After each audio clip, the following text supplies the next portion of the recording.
রাসূল সাল্লাল্লাহু আলাইহি ওয়াসাল্লাম বলেন, মুমিনদের জন্য মতির গাঁথনি করা একটি তাঁবু আছে, যার উচ্চতা ৩০ মাইল।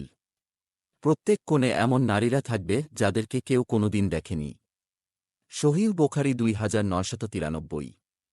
হাদিসে মহানবী সাল্লাল্লাহু আলাইহি ওয়াসাল্লাম জান্নাতের হুরদের সম্পর্কে জানিয়েছেন, জান্নাতের রমণীদের ৪ গুণে সৃষ্টি করা হইয়াছে, যেমন সাদা, সবুজ, হলদে, লাল। তাদের দেহ জাফরান, আম্বর, কাফুর দ্বারা সৃষ্টি। তাদের চুল লবঙ্গ দ্বারা সৃষ্টি। পা থেকে হাঁটু পর্যন্ত সুগন্ধি জাফরানের দ্বারা সৃষ্টি। হাঁটু থেকে নাভি পর্যন্ত মিগনাভির দ্বারা সৃষ্টি।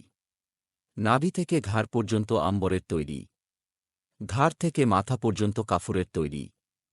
যদি একজন রমণী পৃথিবীতে সামান্য থুতো নিক্ষেপ করত, তাহলে সমগ্র পৃথিবী সুঘ্রাণে মুখরিত হয়ে যেত। তাদের বক্ষের মধ্যে আল্লাহর নাম ও তাদের স্বামীর নাম লিখা থাকবে। প্রত্যেকের হাতে ১০টি করে স্বর্ণের কাকন থাকবে। প্রত্যেকের আঙ্গুলে মুক্তার আংটি থাকবে এবং উভয় চরণে জহরতের নূপুর থাকবে। হাদিসে এসেছে, যদি জান্নাতি কোনো মহিলা দুনিয়াবাসীদের প্রতি উকি দেয়, তাহলে আসমান ও জমিনের মাঝে সবকিছু আলোকিত ও সুরভিত হয়ে যাবে, আর তার মাথার ওড়না দুনিয়া ও তার সবকিছু থেকে উত্তম। সহিহ বুখারী ২৭৯৬। তাদের মন প্রাণ দৃষ্টি তাদের স্বামীদের কাছে আবদ্ধ থাকবে, ফলে তারা নিজ স্বামীদের ছাড়া অন্য কাউকে কামনা করবে না। প্রতিনিয়ত তাদের রূপ লাবণ্য বৃদ্ধি পেতে থাকবে। আল্লাহ তাআলা তার বান্দাদের জন্য জান্নাতে অনেক নেয়ামত রেখেছেন। তার মধ্যে অন্যতম নেয়ামত হল হুরদের সাথে সহবাস করা, যা বেহেশতবাসীর যৌন তৃপ্তির মাধ্যমে হবে। যদি তারা জান্নাতে সন্তান কামনা করে, তাহলে তারা সন্তান ও লাভ করবে, কিন্তু তারা এই পৃথিবীর সন্তানদের মতো হবে না।